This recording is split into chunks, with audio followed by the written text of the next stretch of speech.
예, 바이든 당선인의 승리 확정 이후 이렇게 또 한 명의 주목을 받는 인물이 있습니다. 미국 역사상 첫 흑인 여성 부통령으로 기록될 카멜라 해리스입니다. 당선 소감 듣고 오겠습니다. But while I may be the first woman in this office, I will not be the last. Because every little girl watching tonight sees that this is a country of possibilities. And he had the audacity to break one of the most substantial barriers that exists in our country and select a woman as his vice president. 이현정 의원님, 네. 해리스 부통령인데 네. 이 흰색 정장에 주는 메시지가 뭐가 있는 겁니까? 왜 이렇게 주목하고 있는 거예요? 사실 올해가 미국의 여성들이 참정권을 가진 게 100주년 기념입니다. 예. 그러니까 이 참정권의 어떤 기념으로서 이제 흰 옷을 입는데요. 얼마 전에 이제 미국 의회에서 여성 의원들이 전부 다 흰 옷을 입고 나온 적이 있어요.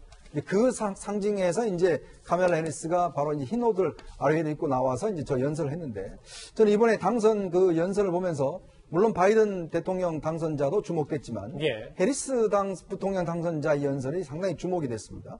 특히 해리스 당선자 같은 경우는 이제 자메이카계 아버지와 인도계 어머니 사이에서 태어난 분이거든요. 예. 그리고 이제 변호사도 했고 캘리포니아주 상원의원 출신입니다.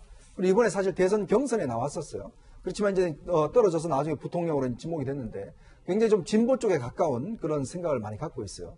근데 문제는 바이든 당선자가 나이가 이제 많지 않습니까? 78인데 그렇다면 다음에 재선할 수 있을까에 대한 의문점이 있는 거죠. 그러면 2024년도에 이제 47대 대통령을 뽑아야 되는데, 그렇죠. 그러면 이제 이 부통령이 어떤 면에서 보면 유리한 고지를 선점하는 거 아니겠습니까? 더군다나 이번에 이제 바이든 대통령 당선자 같은 경우는 당내에서 굉장히 중도적인 입장이에요. 예. 근데 이제 그 샌더스라든지 이번에 뭐 여러 가지 워런이라든지 민주당이 사실 굉장히 좌쪽으로 많이 기울어져 있습니다. 근데 거기에 해리스도 마찬가지죠.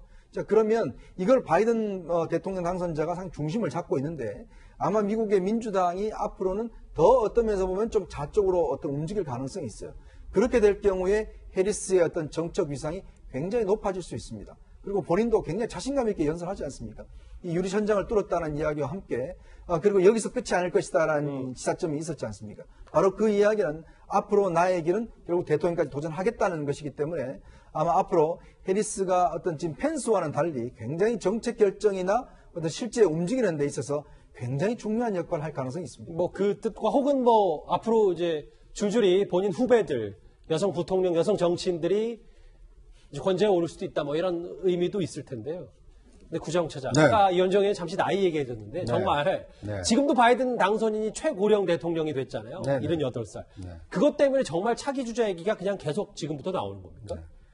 우리나라에서 만약에 그런 얘기하면 영민을 건드린 거 아닙니까? 지금 당선자 신분이고 어떻게 보면 이제 권력의 최정점에 오른 대통령인데, 그런데 이제 정치는 현실이고 뭐 육체적인 나이를 무시할 수 없기 때문에 고령의 대통령이 전반적인 국정을 수행하기에는 조금 어려움이 있을 수 있기 때문에 아하. 가장 중요한 것은 대통령이 의사결정을 하고 행동을 하더라도 실무적인 것은 이제 부통령에게 상당 부분 뭐 우리나라에서 이제 책임 총리를 하듯이 부통령에게 이제 실권을 좀 넘겨줄 가능성도 있다. 이런 관측이고 전망이고요. 뭐 그건 실제로 바이든 대통령이 취임한 이후에 실제로 국정 운영을 해리스 부통령에게 어느 정도 힘을 실어주는지 그걸 좀 지켜봐야 정확한 건 알 수 있을 것 같습니다. 이 해리스 당선인 얘기할 때 함께 언급이 되는 사람이 있습니다. 바로 오바마 전 미국 대통령인데요. 그 두 사람이 대선 준비 기간에 나눴던 대화 영상이 있습니다. 같이 만나보겠습니다. So tell me about Joe and your relationship with Joe, and what do I need to know? He's constantly aware that that is why we do this, and that everything that comes up, I'm going to be doing everything I can, and Michelle will be too, to make sure that we have a good election day. Thank you so very much, Mr. President, and please thank the First Lady, Michelle, for me too.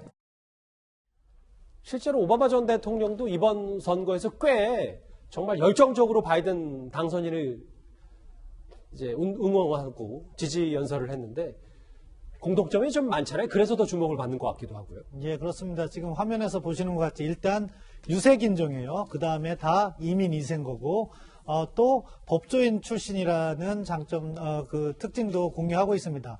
중도파 실용주의 노선은 저는 약간 이견이 있어요. 앞서 이현정 의원님 말씀하신 것처럼 예. 카멜라 해리스는 약간 왼쪽에 있고 오바마 대통령과 같은 경우에는 자기 생각은 그럴지 몰라도 상당히 중도적인 입장을 내세우면서 당시에 선거를 갖다가 가져갔거든요. 그런 측면이 있고 또 한꺼풀 더 들어가면 만약에 저는 바이든 당선자가 카멜라 해리스에게 힘을 많이 실어주지 않을 거라고 봅니다. 아하, 왜냐하면 정치적 성향이 약간 민주당 내에서도 다른 부분이 있어요. 그리고 도전 너무 힘을 실어주다 보면 권력이 차세대로 쏠리는 그런 경향이 있기 때문에 미국 그 대통령과 부통령의 관계를 보면은 상당한 긴장이 있었고 사실 그렇기 때문에 부통령이 제대로 된 역할을 한 사람이 극히 드물어요. 아하. 그럼에도 불구하고 정말 어느 시점에서 바이든 당선자가 차기를 포기한다고 하면 왜 오바마 얘기를 하면서 이 얘기를 하냐. 가장 강력한 카멜라 해리스의 라이벌은 미셸 오바마가 될 가능성이 높다고 봅니다. 아하. 그렇기 때문에 마냥 비교만 할 수는 없다. 그렇게 생각합니다. 그러니까 선거 때는 러닝메이트로 그러니까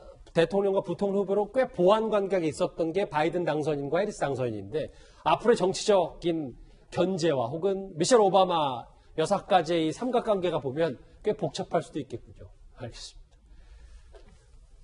뭐 제 말에 동의하셔서 고개 네, 끄덕이시면 동의합니다. 돼요. 알겠습니다.